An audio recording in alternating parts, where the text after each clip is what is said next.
Hello అందరికీ, నేను Durga. Welcome back to my channel. ఈరోజు మన ఛానల్లో నేను మీతో షేర్ చేసుకునే రెసిపీ వచ్చేసి రోజ్ సిరప్. అదే అండి, రూఅఫ్జా అంటారు కదా, అది.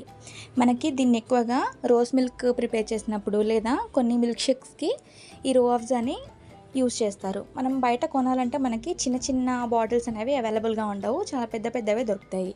సో మనం అవన్నీ తీసుకొచ్చి అంత పెద్దవి స్టోర్ చేసుకోలేము కాబట్టి మనకి ఇంట్లోనే కావాల్సిన క్వాంటిటీకి తగ్గట్టు మనం ప్రిపేర్ చేసి పెట్టుకుంటే ఇది మనకు 2 months పాటు స్టోర్ ఉంటుంది. చాలా ఈజీగా చేసుకోవచ్చు, చాలా సింపుల్ ప్రాసెస్ కూడా. మరి లేట్ ఎందుకు, దీన్ని ఎలా ప్రిపేర్ చేయాలో ప్రాసెస్ ఏంటో చూసేద్దాం రండి. స్టవ్ ఆన్ చేసి ఒక గిన్నెని పెట్టుకొని అందులోకి 1 కప్పు వరకు పంచదారని యాడ్ చేస్తున్నాను. మీరు ఎంత క్వాంటిటీలో చేయాలనుకుంటున్నారో దాన్ని బట్టి మీరు పంచదారని అడ్జస్ట్ చేసుకోవచ్చు. నెక్స్ట్ ఇందులోకి 2 కప్పుల వరకు వాటర్ని యాడ్ చేస్తున్నాను.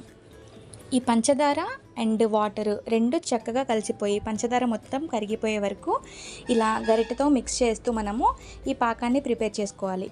కరెక్ట్గా ఒక 3-4 minutesకి మనకి పంచదార మొత్తం కరిగిపోయి పాకం అనేది ఇలా మరగడం స్టార్ట్ అవుతుంది. ఇలా పంచదార మొత్తం కరిగి పాకం మరగడం స్టార్ట్ అయ్యాక మనము మధ్యలో పాకాన్ని చెక్ చేసుకోవాలండి. ఫస్ట్ మనకి కొంచెం స్టిక్కీ పాకం ఏర్పడితే సరిపోతుంది. ఇలా పాకం అనేది కొంచెం స్టిక్కీగా అయ్యాక ఇందులోకి నేను 2 కప్పుల వరకు మనకి బయట మార్కెట్లో దొరికే దేశవాళీ పూరేకులను తీసుకుంటున్నానండి. నేను ఇక్కడ ఒక 50 రూపీస్వి తీసుకున్నాను. నాకు అప్రాక్సిమేట్గా 2 cups వరకు వచ్చాయి. వీటిని ఇలా రేకులు తీసుకొని క్లీన్గా వాష్ చేసి మనం ప్రిపేర్ చేసుకున్న పాకంలోకి వేసుకుంటున్నాను. మీకు కావాలంటే పింక్ కలర్లో, రెడ్ కలర్లో అవైలబుల్గా ఉండే ఏ రోజెస్నైనా మీరు తీసుకోవచ్చు. ఇలా మనం తీసుకున్న పూరేకులన్నీ పాకంలో వేసేసి కొంచెం ఒక 3-4 minutes వరకు ఈ పాకాన్ని మరిగించుకోవాలి. అంటే మనకి ఇందాక జస్ట్ స్టిక్కీ పాకం అనేది ఏర్పడింది కదా, ఈ పూరేకులన్నీ వేసి ఒక 3-4 minutes పాటు మరిగిస్తే కొంచెం లైట్ లేత తీగ పాకం వస్తుంది. ఆ స్టేజ్కి వచ్చాక ఇందులోకి మంచి కలర్ కోసం రెడ్ ఫుడ్ కలర్ని యాడ్ చేస్తున్నాను. మీ దగ్గర పింక్ ఉంటే మీరు పింక్ ఫ్లేవర్ కూడా వేసుకోవచ్చు.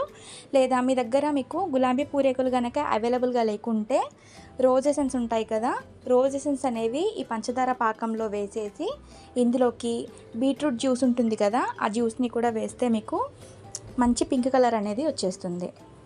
సో ఈ విధంగా అంతా మరిగించుకొని లేత తీగ పాకం వచ్చాక స్టవ్ ఆఫ్ చేసి దీన్ని ఓవర్ నైట్ పక్కన ఉంచేయాలి. నేను ఓవర్ నైట్ తర్వాత మీకు చూపిస్తున్నానండి. ఇలా రోజ్ ఫ్లేవర్ అండ్ నేను తీసుకున్న కలర్ అంతా చక్కగా పాకంలోకి యాడ్ అయిపోయి మనకి మంచి రోజ్ సిరప్ అనేది ప్రిపేర్ అయిపోయింది. ఈ విధంగా మనము రోజ్ సిరప్ని ప్రిపేర్ చేసి పెట్టుకుంటే ఫ్రీజర్లో 2 months పాటు స్టోర్ చేసుకోవచ్చు. మనము ఎప్పుడైనా ఇంట్లోనే రోజ్ మిల్క్ చేయాలన్నా లేదా ఏదైనా మిల్క్ షేక్ చేయాలన్నా ఈజీగా దీంతోనే ప్రిపేర్ చేసుకోవచ్చు. మనకి బయట కొనే అవసరం కూడా ఉండదు.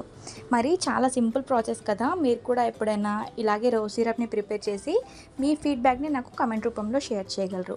అలాగే వీడియో చూసారు కదా, వీడియో కనుక మీకు నచ్చినట్టయితే లైక్ చేయండి, షేర్ చేయండి. మరిన్ని వీడియోస్ కోసం ఛానల్ని సబ్స్క్రైబ్ చేసుకోండి.